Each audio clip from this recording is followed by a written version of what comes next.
texto desta manhã está no Evangelho de Lucas. E eu convido você a abrir a sua Bíblia agora, se não o fez, e deixar esse texto aí já separado. Lucas capítulo 19.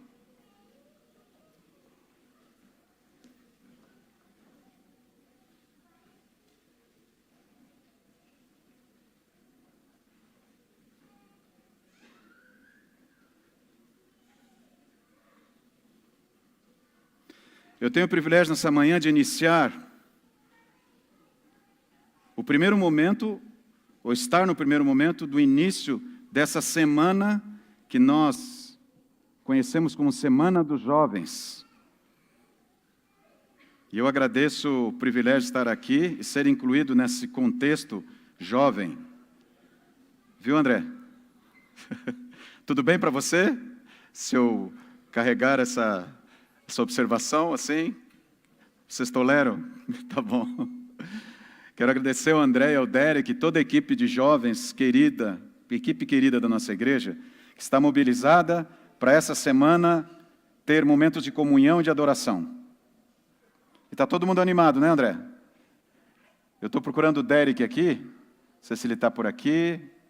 Não está, ele está em outra atividade, está viajando, tá ok, mas amanhã à noite nós continuaremos a programação, 19h30. E eu sei que nós temos um tema especial para amanhã à noite, né, André? E não só um tema, testemunhos, inspiração. Então, até sábado que vem, e de domingo a sexta à noite, nós teremos uma mensagem para você. Então, não perca, venha você. Ah, pastor, mas eu não estou na classe dos jovens, eu não estou mais nesse conteúdo. Mas a mensagem é da palavra de Deus e faz parte da nossa vida. Então venha.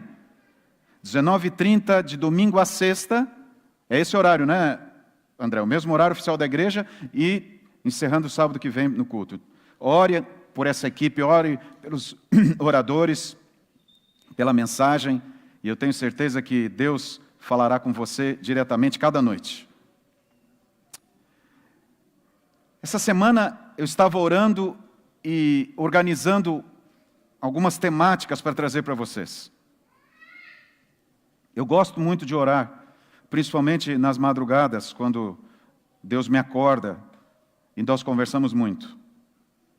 Coloco algumas inquietudes que eu tenho e um dos grandes pedidos que eu tenho feito para Deus é me mostrar, me dizer, me dar discernimento do que é que nós precisamos ouvir hoje. Sabedoria.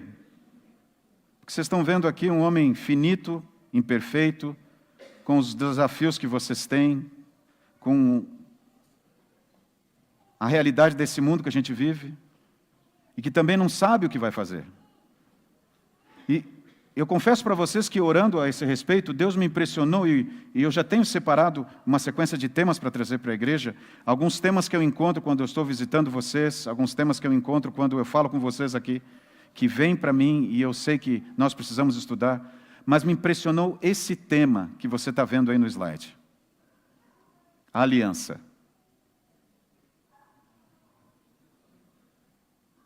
Isso foi tomando forma na minha mente, e nos estudos, na devoção, Deus foi me trazendo mais informações sobre isso. E nesses minutos que nós temos agora, eu quero dividir com vocês. O que nós precisamos entender sobre a aliança? Será que ela ainda faz parte da nossa vida? Será que ela está hoje no contexto do momento que nós estamos vivendo? Ou será que ela já se perdeu no passado, pastor Amorim? Será que ela ainda é necessária para nós?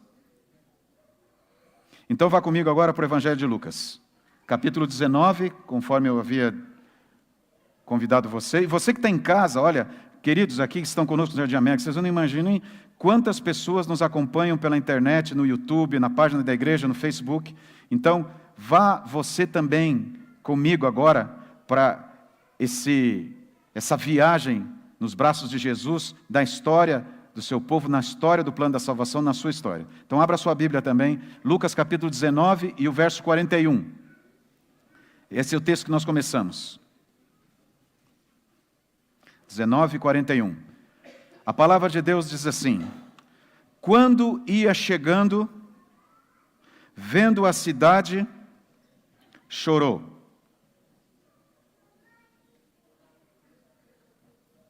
Quem chorou? Jesus. O que fez Jesus chorar? A ponto de Lucas descrever essa cena e ser inspirado para colocar aqui a descrição desse momento no ministério de Jesus. Me agrada muito, me inspira muito as revelações, as ilustrações, as descrições que os evangelistas fazem dos milagres de Jesus, das pregações de Jesus, da mensagem de Jesus. Isso faz bem para nós. Mas por que o evangelista colocou aqui essa informação, esse relato? Jesus chorou. Aí vem a pergunta: por que Jesus chorou? Por quê? Por que o Filho de Deus? Por que o Deus Criador do universo? O Deus que é capaz de criar do nada. O Deus Supremo que cuida de todo o contexto desse universo infinito. O que faz um Deus chorar? Primeira coisa que eu quero que você entenda é que Deus, Ele se preocupa com você. Lucas escreveu aqui que Jesus chorou porque Jesus, Ele não é um Deus apenas contemplativo, um Deus que sabe das coisas, um Deus que vê você, que sabe quem é você, que te conhece e simplesmente tem isso como informação. Deus, Ele tem empatia por você, Deus tem interesse por você, Deus se importa com você, é isso. E as coisas que acontecem com você preocupam Deus. As coisas que acontecem comigo, elas interessam para Deus. Lucas quis dizer, Deus chora. E por que Deus chora? Porque Deus vê coisas que Ele não gostaria de ver e não se agrada com isso e não está feliz com isso. Deus não é um Deus distante, Ele está presente. Da mesma maneira que Moisés escreveu no relato de Êxodo, quando ele fala que Deus viu e ouviu os 410 anos de escravidão do seu povo, e desceu e veio para tirá-los dali, agora séculos se passam e um outro homem inspirado por Deus, um médico, Lucas, diz assim, Jesus chorou. Sim, Deus chora.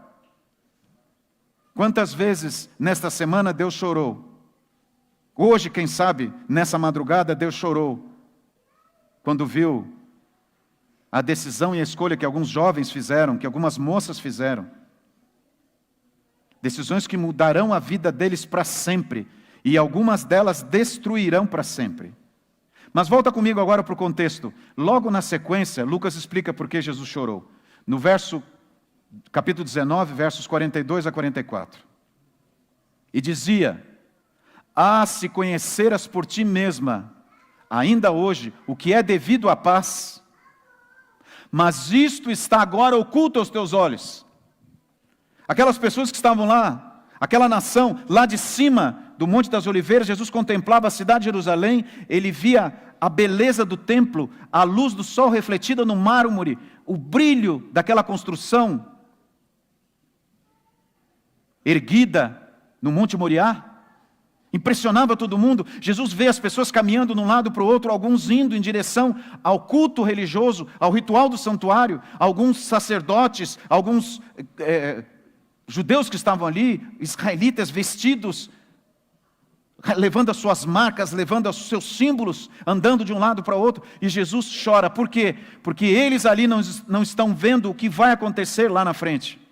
E Jesus vê o que Lucas descreve, pois sobre ti virão dias em que os teus inimigos te cercarão de trincheiras e por todos os lados te apertarão o cerco e te arrasarão e aos teus filhos dentro de ti. Não deixarão em ti pedra sobre pedra, porque não reconheceste o quê? a oportunidade da tua visitação. Jesus está chorando porque durante muito tempo ele pregou para aquela nação e ele falou sobre o plano da redenção, ele falou sobre a salvação, ele falou sobre o reino de Deus. Uma nação que estava contaminada com algumas distorções da cultura, de expectativas políticas, de expectativas religiosas, que não tinham nada a ver com o plano de Deus, confusa, mas vem o Filho de Deus, vem o Messias, vem Jesus e prega pelas avenidas, pelas ruas daquela região, pelas ruas de Jerusalém, no templo, cura, faz milagre, ressuscita um morto depois de 4 dias, ressuscita a filha de um líder religioso, cura um leproso, anda sobre as águas, multiplica pão e peixe, e o coração daquelas pessoas continua endurecido. Ah, queridos, quantas vezes Deus tem falado para você, filho, filha, eu amo você, eu quero o teu melhor, por favor, olha para mim e confie em mim. Mas eles não quiseram confiar no Filho de Deus, nem no plano da redenção. Isso é o ser humano. E o que Jesus estava falando é porque, dali a alguns anos, naquele lugar onde Jesus estava, olhando a cidade, olhando o povo de Israel, pisaria ali o exército romano, liderado por Tito, no segundo cerco, no ano 70. E eles levariam para o povo de Israel o pior momento da história, o maior sofrimento, a maior perseguição, a maior tristeza, angústia, choro, lamento. E Deus não queria isso. Jesus vê aquilo e Jesus chora. Ele não queria que aquilo acontecesse. Mas sabe, queridos, nesse dia que Jesus chora, olhando Jerusalém, ele está antecipando um dos momentos mais tristes e dolorosos que ele deveria de passar. Alguns dias depois, pendurado numa cruz, sofrendo dores insuportáveis, ele ouve aqueles homens e aquelas mulheres, alguns deles que presenciaram seus milagres, que foram ajudados por ele, gritarem: desça da cruz que nós acreditaremos em você. O discurso muda, o contexto é outro, mas a conversa, o princípio é o mesmo. Nós não queremos fazer a tua vontade. Nós queremos fazer a nossa vontade. E só muda o tempo, muda a geografia. Nós continuamos do mesmo jeito. Alguns de vocês sabem, em 1994 eu tive o privilégio de visitar esse lugar. E aqui tem uma foto de um dos lugares, de uma das escavações arqueológicas. Esse lugar chama Casa Queimada. É exatamente o lugar do templo, é uma casa do tempo de Jesus. Essa casa foi encontrada e os arqueólogos identificaram nas escavações e no estudo, confirmando a história, ela foi queimada no ano 70 depois de Cristo. E foi queimada na invasão dos romanos. E é uma casa de pessoas bem financeiramente, pessoas ricas, porque ela tinha água dentro de casa. E a distribuição da casa era de quem tinha condições, tinha posse. Essas pessoas perderam tudo naquele ano 70. Aí a história se cumpriu. Jesus não queria isso, Deus não queria isso. Mas por que isso aconteceu? Aqui está uma grande verdade para nós, queridos. A aliança de Deus conosco é condicionada ao quê? Ao nosso compromisso com Ele. Deus jamais desistiu da gente, Deus jamais abandonou a gente, Deus jamais excluiu a gente. A aliança que Ele fez com você, ela continua à disposição, mas ela depende do meu compromisso com Ele. E o que eu percebo hoje, que a nossa luta é, nós não temos um compromisso com o Pai. Nós não temos mais um compromisso. Nós temos assim uma relação superficial. E nós continuamos com o mesmo espírito que aquela nação, que aquele povo que Deus ama tanto agiu. Faça do nosso jeito. Desça da cruz, que a gente vai te adorar. Nós não queremos fazer do teu jeito, mas Deus, no seu amor, quer que a gente entenda qual é a maior tragédia da humanidade. Qual é a maior tragédia da humanidade, queridos? Desde que entrou o pecado nesse mundo. Prevalecer a vontade humana sobre a vontade de Deus. Não importa a sua argumentação, não importa a sua história, não importa se você nasceu num lar adventista ou se você aceitou Jesus há pouco tempo, não importa se você está sentado na igreja hoje, a sua história e a minha história é essa. A nossa luta, a nossa tendência de prevalecer na vontade humana sobre a vontade de Deus. Aí o que muda? O que mudou para o povo que Jesus naquele dia orou e chorou e que queria salvar da destruição romana? O argumento. Eles gritaram: se tu é o Messias, desça da cruz e nós vamos te adorar. Você diz que esse templo vai ser destruído, então quero ver. Nós mudamos, nós temos outros argumentos. E hoje em dia está sendo muito evidente o questionamento de religiosos com relação à palavra de Deus, a Deus. E o que está por trás disso? Prevalecer a vontade humana sobre a vontade de Deus. E eu falo hoje para religiosos que estão no sábado de manhã numa igreja. Infelizmente isso está acontecendo entre nós. E nós achamos que estamos acima de Deus. Por quê? Vá comigo agora, queridos, para o livro de Romanos. E você vai entender o que aconteceu com aquelas pessoas e o que está acontecendo hoje, um pouco antes da volta de Jesus, com mais evidência, num nível maior, potencialmente maior do que aconteceu naquela época. Se você está preocupado com aquela época, olha o que Paulo descreve hoje. Romanos capítulo 1, verso 25. O apóstolo alerta, profetiza e descreve: pois eles mudaram a verdade de Deus em quê? Em quê? Em mentira. A palavra de Deus se tornou mentira, não tem mais validade.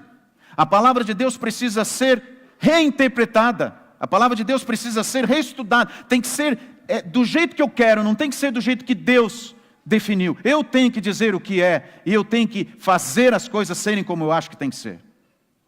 Adorando e servindo a quem? O que está por trás disso? Adorando e servindo a criatura em lugar do Criador, o qual é bendito eternamente. Amém. Você percebe que esse foi o espírito de Lúcifer no céu? Ele queria tomar o lugar de Deus, primeiro ser igual a Deus, depois ele queria tomar o lugar de Deus.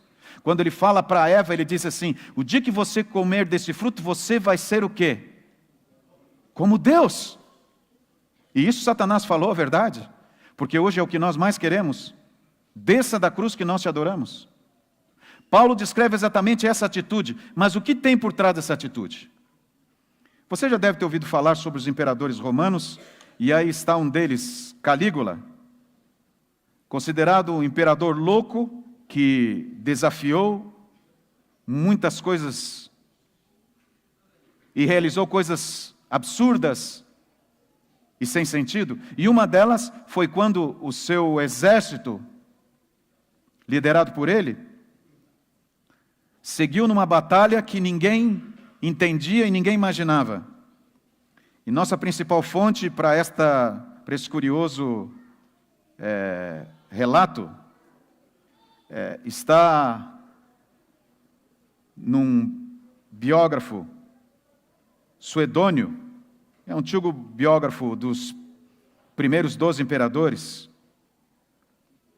E Suedônio diz que Calígula mandou o exército para a beira do mar enfrentar o mar. E a orientação deles: nós precisamos guerrear contra o mar e mostrar que nós somos autoridade. E para mostrar que nós, Roma, temos autoridade, e eu, seu imperador, sou um Deus, estou acima dos poderes, vocês devem pegar alguns despojos da guerra.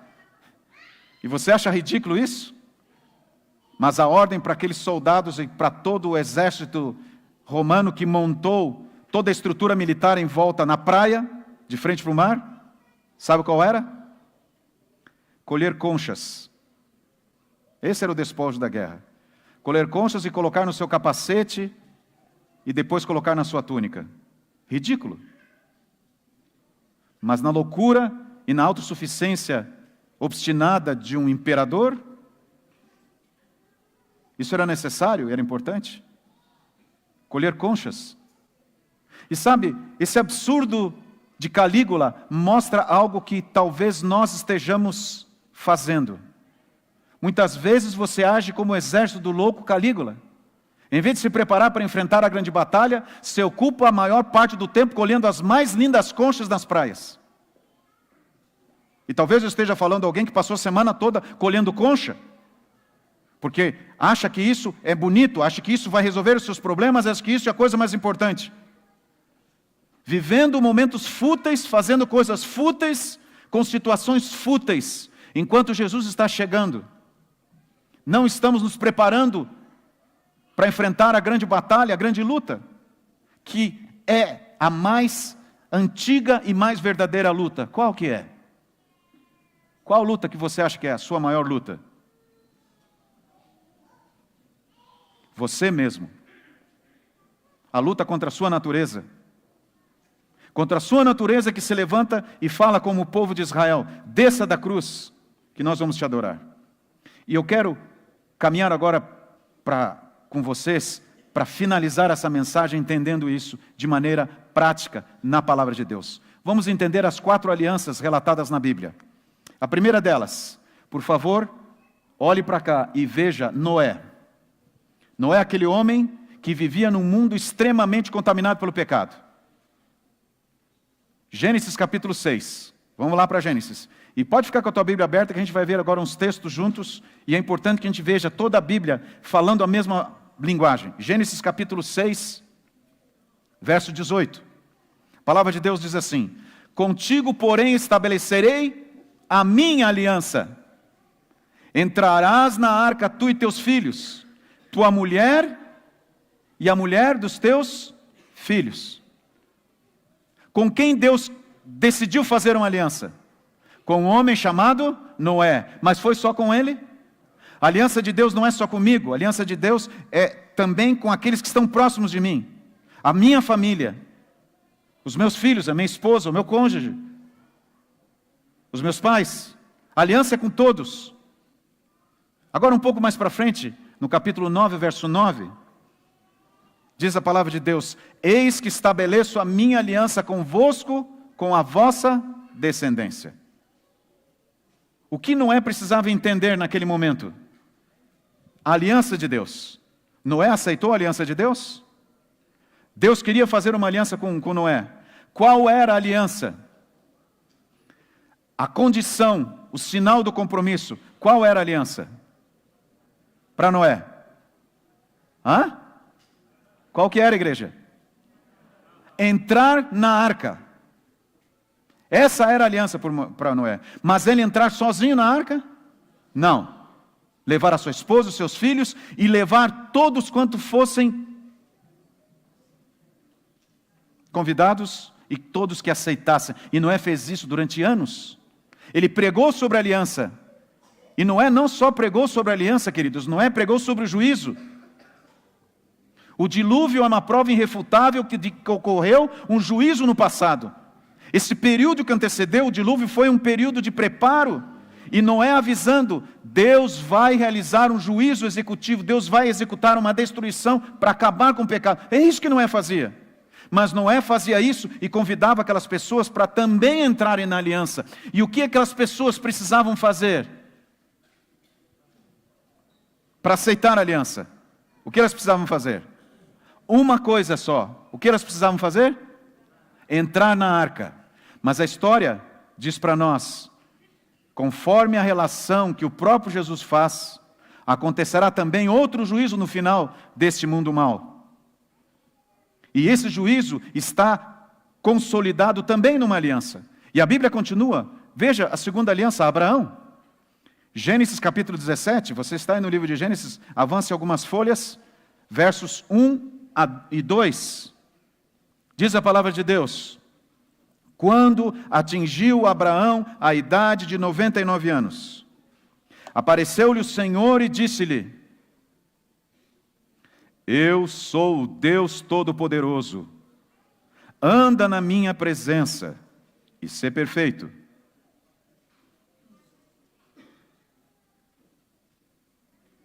E agora o que Deus fala para o seu filho Abraão?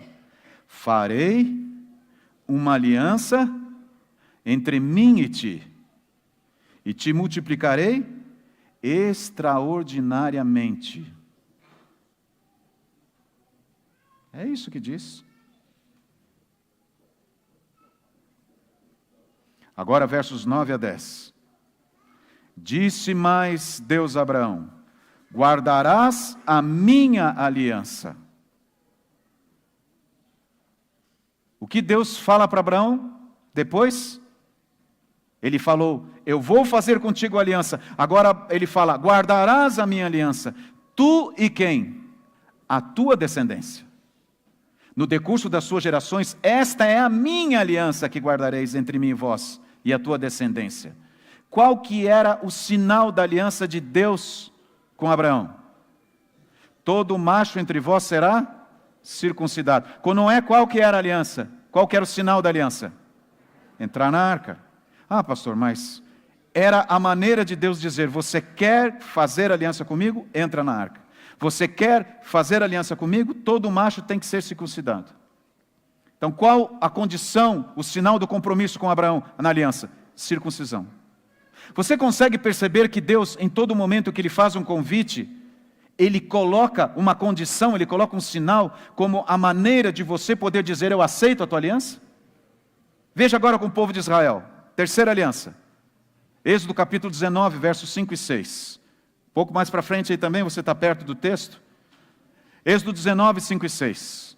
Deus fala aqui: agora, pois, e olha como Deus descreve.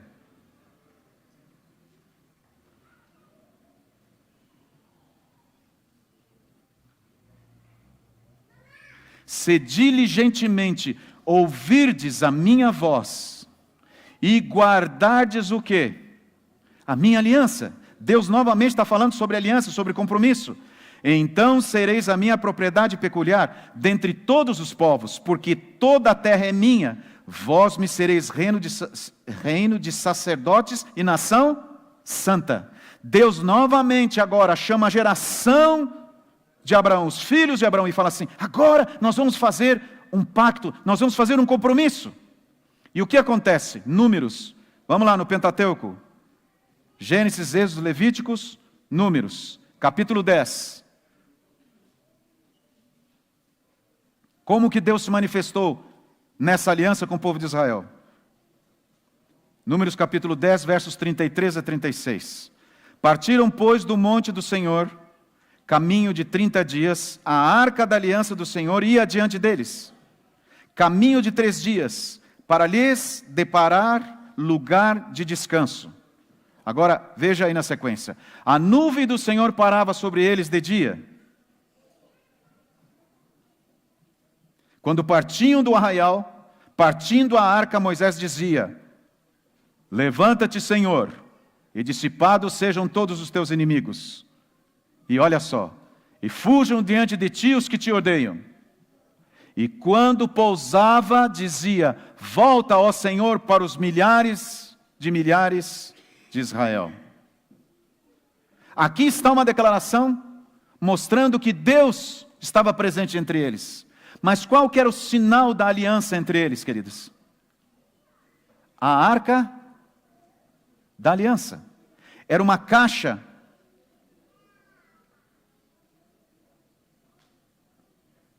descrita por Deus com detalhes sobre como deveria de ser. 2 querubins estavam em cima da tampa chamada propiciatório, um de frente para o outro. Ali, dentro da arca estavam as 2 tábuas com os 10 mandamentos. A aliança era os mandamentos de Deus. A arca levava o símbolo do compromisso com Deus. Aonde eles iam? Neemias, capítulo 1. Pouco mais para frente, depois do Pentateuco, você tem o livro de Neemias. Antes do livro de Esther, antes do livro de Jó. E disse: ah, Senhor Deus dos céus, Deus grande e temível, que guardas a aliança e a misericórdia para com quem? Para com aqueles que te amam e guardam os teus mandamentos. Essa aliança estava só limitada àquela nação? Deus chamava outros povos que quisessem Como Noé, que chamou outros para entrarem na arca, Deus chamava outros povos que quisessem fazer parte dessa aliança. Mas ela tinha uma base. Volta agora para Deuteronômio, por favor, capítulo 4. O último livro do Pentateuco, dos 5 livros de Moisés. Deuteronômio, capítulo 4, verso 13.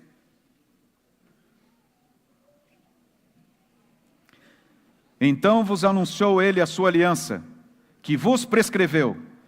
E agora Moisés declara qual é a aliança que Deus havia prescrito e que permaneceria. Os 10 mandamentos, e os escreveu em 2 tábuas de pedra. E essas 2 tábuas foram colocadas aonde? Dentro da arca. Qual que era a condição entre Deus e o povo de Israel para que essa aliança fosse permanente ou que essa aliança acontecesse? Os 10 mandamentos. Para Noé entrar na arca. Para Abraão, circuncisão e obediência a Deus. E o sinal agora, maior, os seus mandamentos. E com você? Qual é a aliança que Deus faz com você?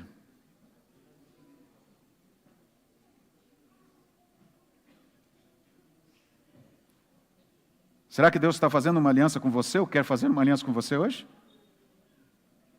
Malaquias capítulo 3, verso 1. Último livro do Antigo Testamento, queridos. Malaquias capítulo 3, versículo 1.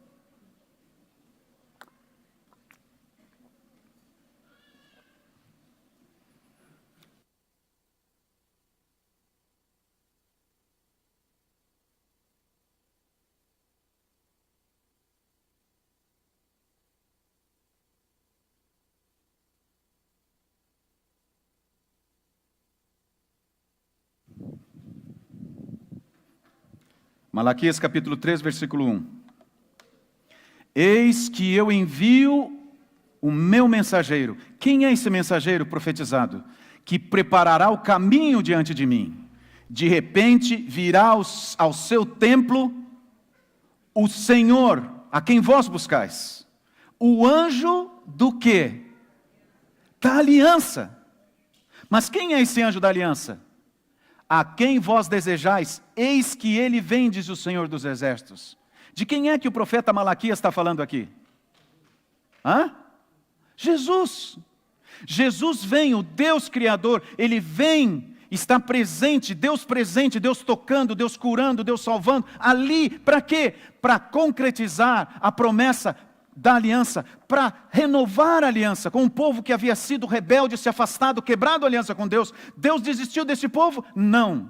Mas esse povo havia desistido de Deus, então o que ele faz? Ele manda o próprio Filho. Por quê? Porque Deus jamais vai querer desistir de você. Ele sabe que se você ficar longe dele, você não viverá. E agora, se segure aí, para nós concluirmos essa mensagem com a grande verdade, que esse ministério de Jesus, que esse ato de Jesus, o anjo da aliança faz. Vamos para o livro de Hebreus, lá quase no final da Bíblia, Hebreus capítulo 8, versos 8 a 10.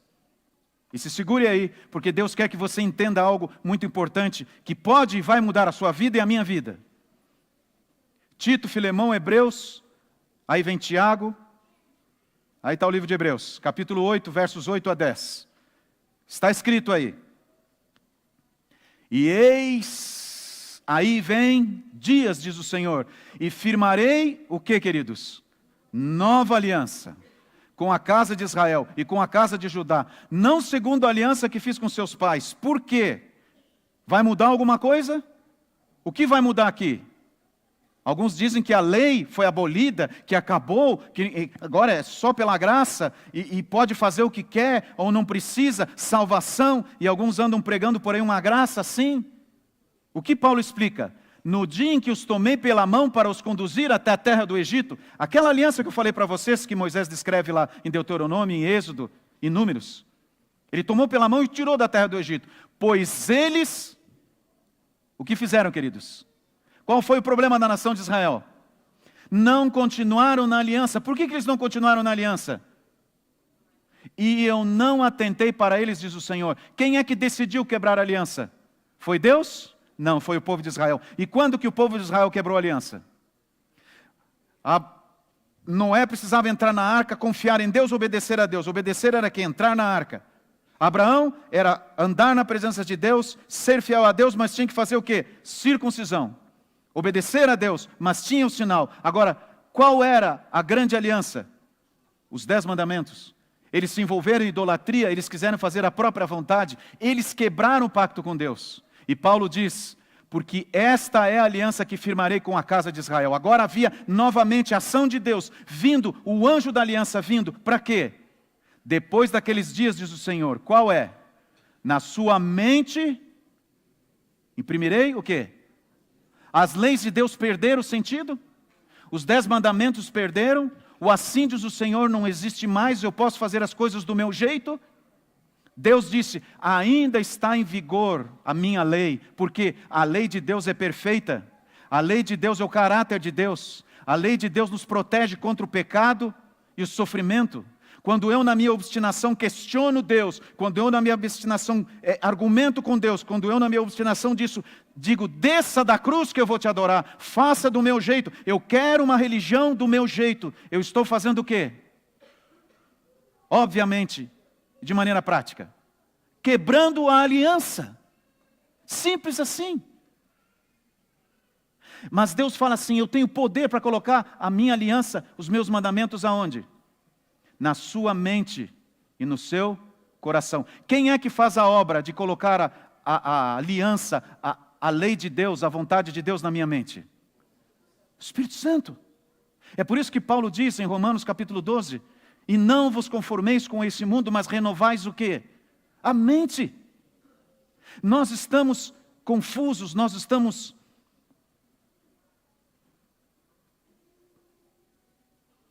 iludidos. Nossa mente está sendo mudada para longe de Deus, está ficando confusa, nós não sabemos mais o que é certo, o que é errado, alguns de nós achamos que aquilo que é errado é certo, e aquilo que é certo é errado, porque a nossa mente está embotada, contaminada, precisamos fazer um detox mental.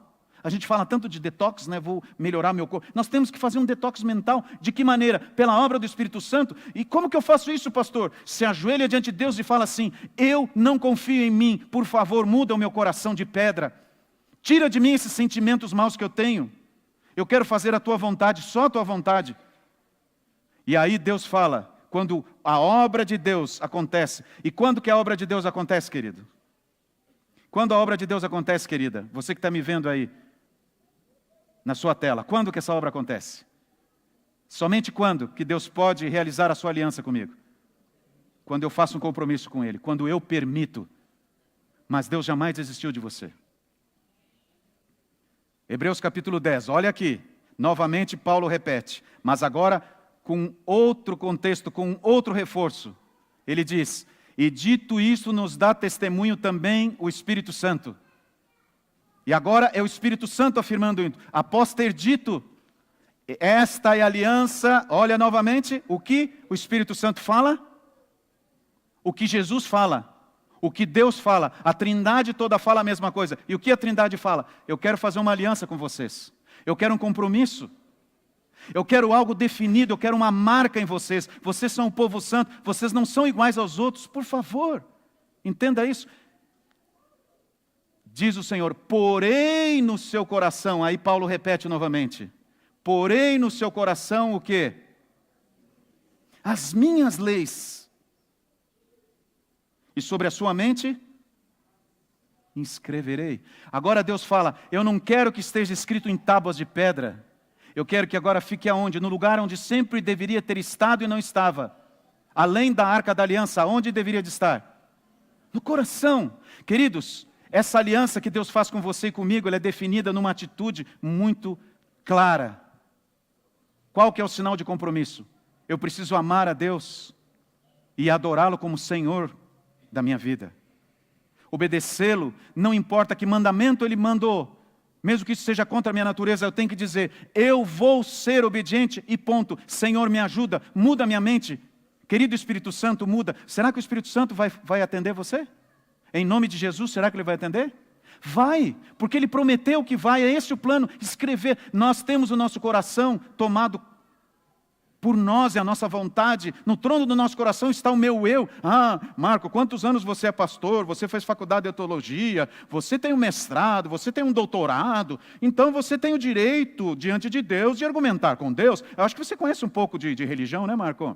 Então, acerta com Deus aí que nós estamos vivendo num período, século 21, pós-pandemia, então eu tenho que adaptar a minha fé a esse tempo? Não ou sim? Não.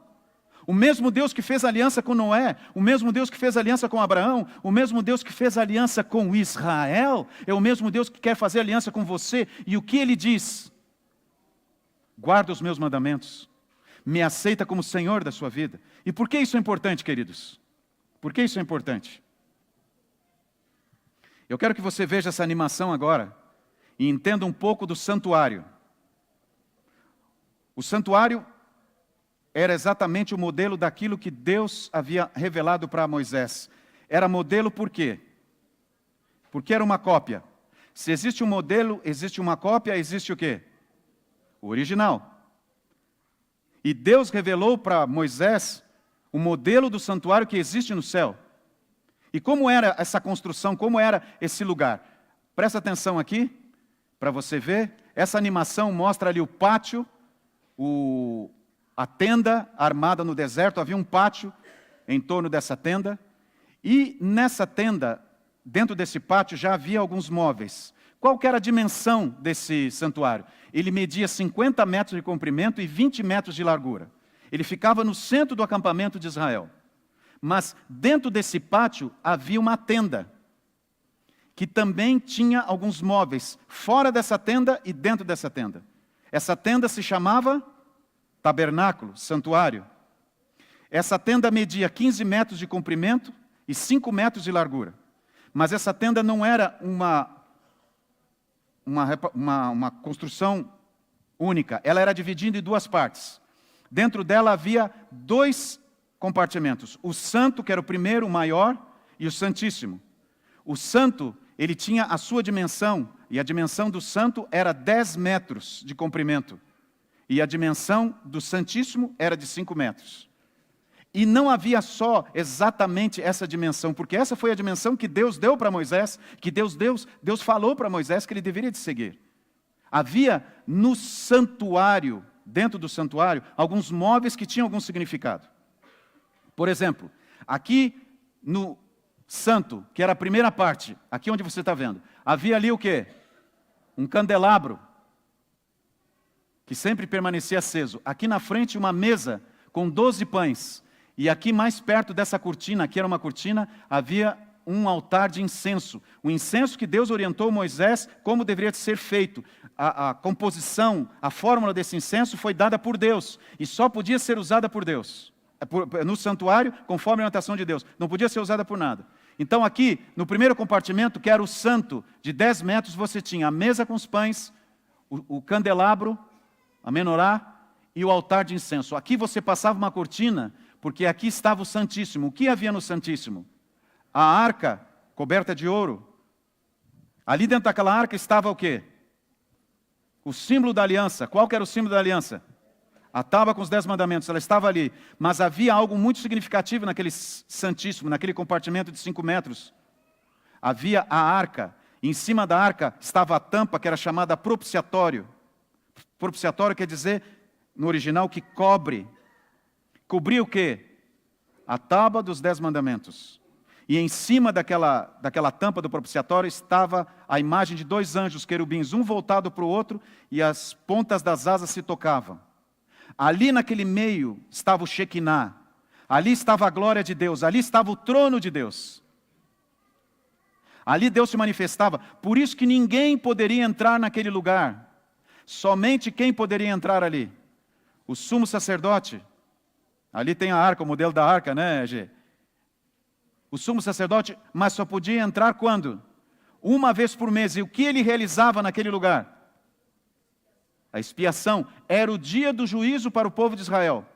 Todo dia o povo vinha oferecer o seu animalzinho ali, o cordeiro, lá no pátio, no altar de sacrifício. Todo dia. De manhã havia um sacrifício e à tarde havia um sacrifício. E o sangue do animal morto era colocado nas pontas daquele altar, e esse sangue era levado pelo sacerdote para dentro do santuário e jogado na cortina que dividia o santo do santíssimo. Todo dia isso era feito, 2 vezes por dia. O pecador confessava o seu pecado colocando a mão sobre a cabeça do animalzinho. Simbolicamente o animalzinho recebia a culpa dos pecados, e o animal era morto, o seu sangue derramado, queimado no altar, o seu corpo, a parte do seu corpo, e o sangue aspergido. Mas uma vez por ano, o sangue que simbolicamente havia contaminado o que, queridos? O que o sangue simbolicamente contaminava todo dia? Aonde que o sangue era jogado? Na cortina do santuário e colocado nas pontas do altar. O que simbolicamente o sangue contaminava? O santuário. Então, uma vez, porque alguém tem que pagar o pecado. Então, uma vez por ano, no dia do Yom Kippur, no dia da expiação, que era o dia do juízo para Israel, todo o povo de Israel se reunia. O sumo sacerdote fazia um sacrifício, matava um cordeiro pelos seus pecados e da sua família. Olha a aliança com Deus. Eu permaneço com Deus, eu estou aqui porque eu aceito o sangue do cordeiro. Eu quero continuar com Deus, eu quero ser obediente a Deus. E aí, após receber o perdão pelos seus pecados, pela morte do cordeiro, o sumo sacerdote, então, pegava esse sangue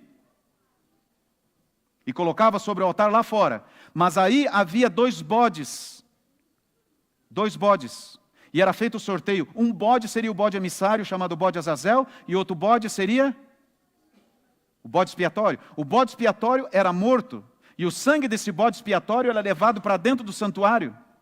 E daí então o sumo sacerdote entrava no Santíssimo e colocava o sangue nas pontas do altar e fazia o ato de purificação do santuário. Por que fazia o ato de purificação do santuário? Porque o sumo sacerdote comia a carne do animalzinho, toda vez que tinha sacrifício, o sacerdote comia simbolicamente. Por quê? Porque o sumo sacerdote e o sacerdote, eles recebiam sobre eles simbolicamente o quê? A culpa do pecado do pecador que havia confessado. Agora essa culpa então era redimida no dia da expiação, quando ele fazia um sacrifício por ele e pela família. Mas a culpa ainda precisava ser colocada em alguém, então era levada para dentro do santuário e colocada dentro do Santíssimo. E aí então, agora o sacerdote vinha e o bode emissário, o bode Azazel, não era morto. Por quê? Porque ele era levado por um designado daqueles sacerdotes para o deserto. E ele era solto lá, para morrer no deserto. Porque ele não representava intercessão. E o que significava esse bode emissário? Ele levava sobre ele toda a culpa dos pecados que haviam sido confessados diariamente ali, pelo pecador, que o sacerdote havia recebido e que depois havia passado para o santuário. O santuário agora simbolicamente passava toda a culpa dos pecados sobre quem? Sobre o bode Azazel, que era levado para o deserto e não era morto. Ele morria no deserto de fome, de sede ou atacado por uma fera. Por quê? Porque ele simboliza o diabo, que no final da história levará sobre si toda a culpa do pecado, porque ele é responsável pelo pecado, e porque eu e você podemos confessar o nosso pecado para Jesus, e o sangue de Jesus nos perdoa. Amém? Agora, olha para mim, para a gente terminar aqui algo muito importante, para a gente encerrar essa mensagem. Você vê aqui, o que está aqui no Santíssimo? A Arca da Aliança. O que estava sobre a Arca da Aliança? Quem se manifestava ali sobre a Arca da Aliança? Deus. Simbolicamente, a Arca da Aliança era o trono de Deus aqui na terra. Ali estava o Shekinah. Ali estava Jesus. A nuvem estava lá. A glória de Deus. Por isso que não podia entrar lá. Só o sumo sacerdote podia entrar uma vez por ano. Jesus, queridos, deixou do seu trono e veio a essa terra. E ele disse: eu sou o caminho, a verdade e a vida. Ninguém vem ao Pai senão por mim. Jesus representa o altar de incenso. Ele nos representa. Paulo diz em Hebreus capítulo 4 que nós não temos que ter medo, porque nós temos um advogado junto ao Pai. Ele nos representa. Jesus é o incenso que sobe ao céu. Depois Jesus disse o quê? Eu sou a luz do mundo. Não é isso? Candelabro, lá estava a luz. Aí Jesus fala: eu sou o pão da vida. Mas não termina por aí. Olha agora essa sequência da animação. Você vê aqui Jesus saindo de dentro do santuário e Jesus chega na pia que ficava lá fora com água. Jesus disse, eu sou a água da vida. Aí então Jesus vai à cruz do Calvário e morre, porque ele era quem, queridos? Eu sou o Cordeiro de Deus que tira o pecado do mundo. Jesus morre na cruz sobre o altar. E lá fora estava o altar. Lá fora estava a pia.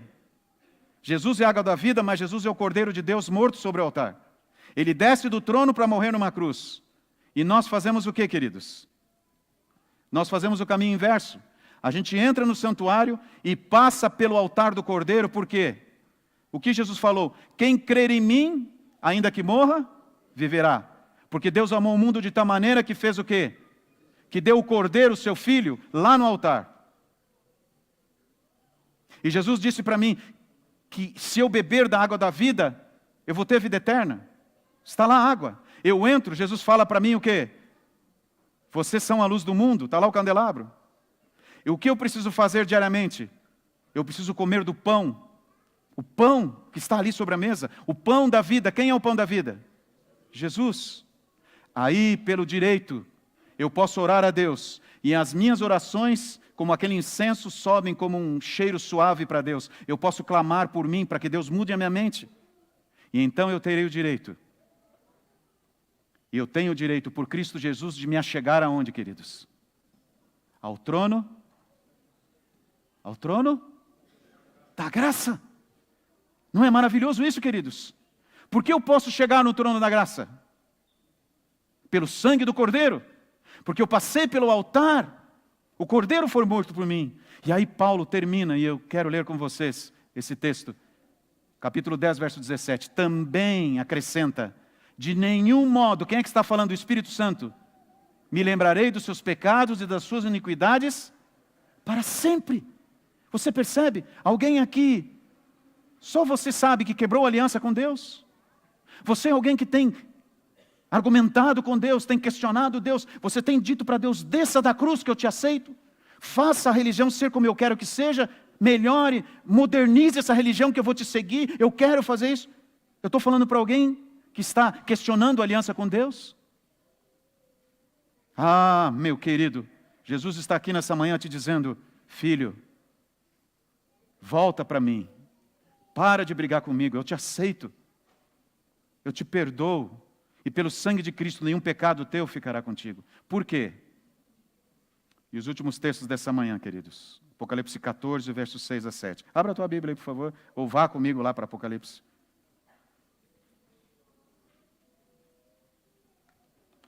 Eu não posso terminar esse sermão sem falar dessa mensagem, porque ela define a nossa realidade hoje. Apocalipse capítulo 14, versos 6 a 7. Vi outro anjo voando pelo meio do céu, tendo um evangelho. Que tipo de evangelho esse anjo tem, queridos? Eterno.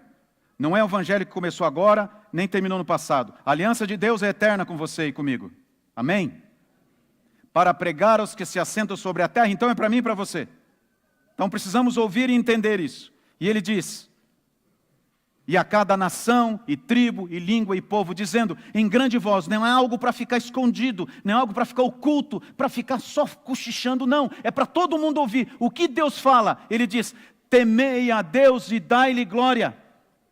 Chegou a hora da criatura entender que tem que deixar de tomar o lugar do Criador. É a hora do Criador ser o primeiro na sua vida. É a hora de aliança com Deus ser fortalecida. Aliança com Deus ser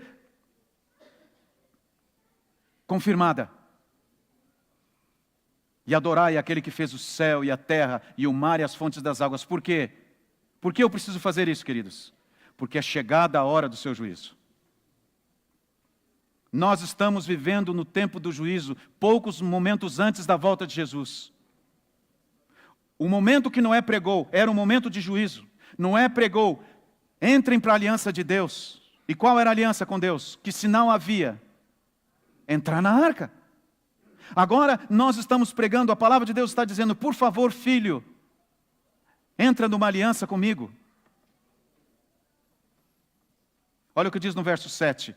Pois é chegada a hora do seu juízo. Acredite você ou não, queira você ou não. A diferença será entre aqueles que aceitaram a aliança de Deus e aqueles que rejeitaram a aliança de Deus. Aqueles que continuaram insistindo, desça da cruz, se ajuste à minha vontade. Aceite a Bíblia que eu quero que seja a Bíblia, ou a palavra de Deus. E aqueles que disseram, eu vou fazer a tua vontade e ponto. Não interessa se esse mundo está na contramão, eu estou na contramão desse mundo. É chegada a hora do seu juízo. No verso 14, olha o que fala o verso 14. Quando o apóstolo, velho apóstolo, naquela ilha rochosa, tem essa visão, ele diz, olhei, e eis uma nuvem branca, e sentado sobre a nuvem um semelhante a filho do homem, tendo na cabeça uma coroa de ouro, e na mão uma foice afiada. Por que João vê Jesus com uma foice na mão? Porque Jesus está chegando para fazer a colheita. O juízo acontece quando, queridos? Antes da volta de Jesus. Então é agora. E o que eu vou fazer diante disso? Qual é a minha decisão? Eu quero que você tome a sua decisão aqui nesta manhã. Porque nós estamos vivendo num momento da história do mundo em que nós já estamos tendo somente dois grupos. Aqueles que obedecem a Deus e fazem a sua vontade, porque tiveram a mente renovada. E aqueles que continuam insistindo em fazer a própria vontade e desafiando a autoridade de Deus.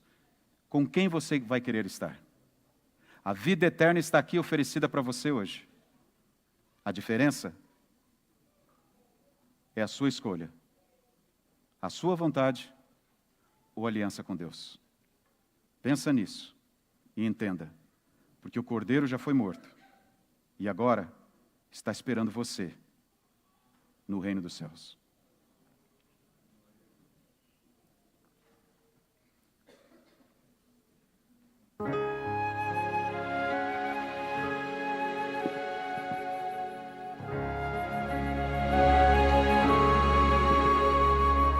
Lá no monte além,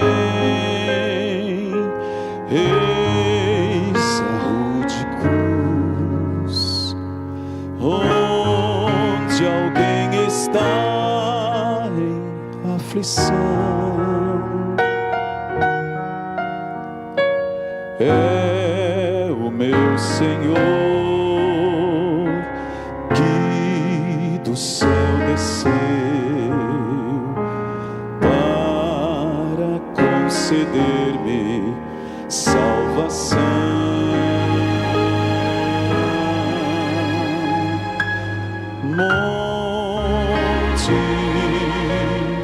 Monte do Calvário, onde meu Jesus morreu por mim. Triste, ei-lo assim ferido, só em agonia pereceu. Puro, carregou meu fardo para libertar-me do pecar. Este foi o dia mais feliz, pois morreu para me salvar.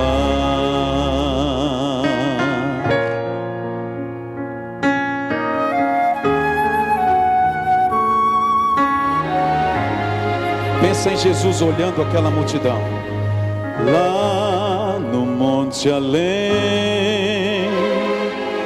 Eis a multidão a escarnecer do Salvador, mas não foi em vão que Jesus desceu para resgatar o pecador. Vocês, vamos juntos? Monte, igreja.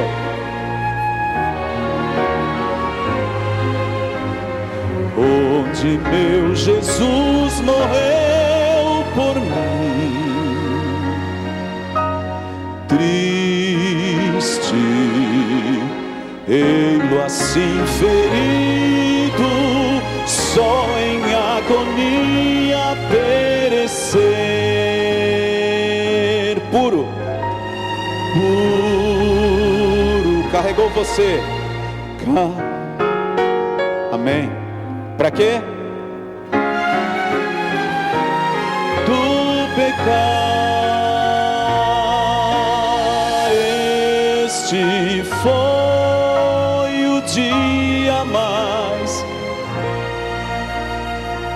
Por quê, querido? Pois morreu para te salvar. Não esqueça disso. Pois morreu para te salvar.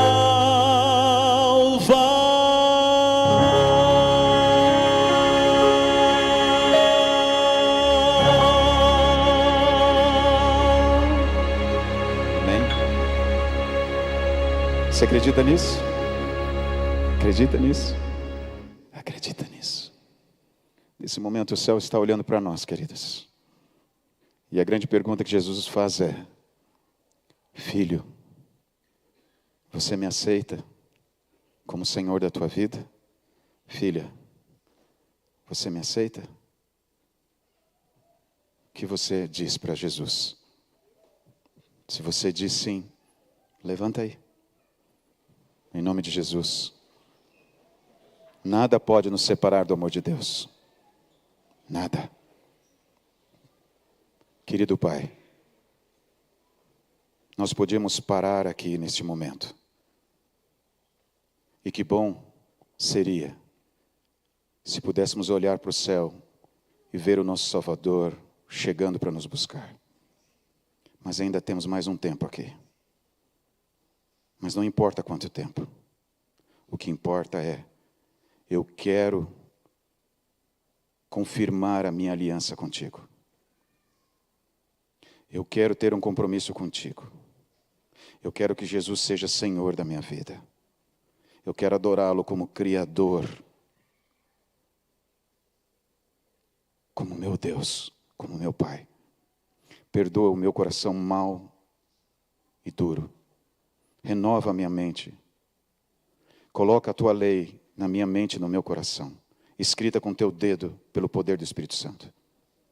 Aqui filhos e filhas estão nesta manhã, lutando contra as suas ansiedades, contra as suas inquietudes. Muitos sentem uma luta grande no coração agora, porque têm carregado no seu coração a si próprios como Senhor, como senhoras da vida. Mas o milagre pode acontecer e o Espírito Santo tem esse poder. Então, Senhor, faça esse milagre. Tira-nos do nosso trono, do trono do nosso coração e coloca Jesus. Muito obrigado, porque o Cordeiro foi morto e eu posso ter acesso à água da vida, ao pão que alimenta, ao trono de Deus.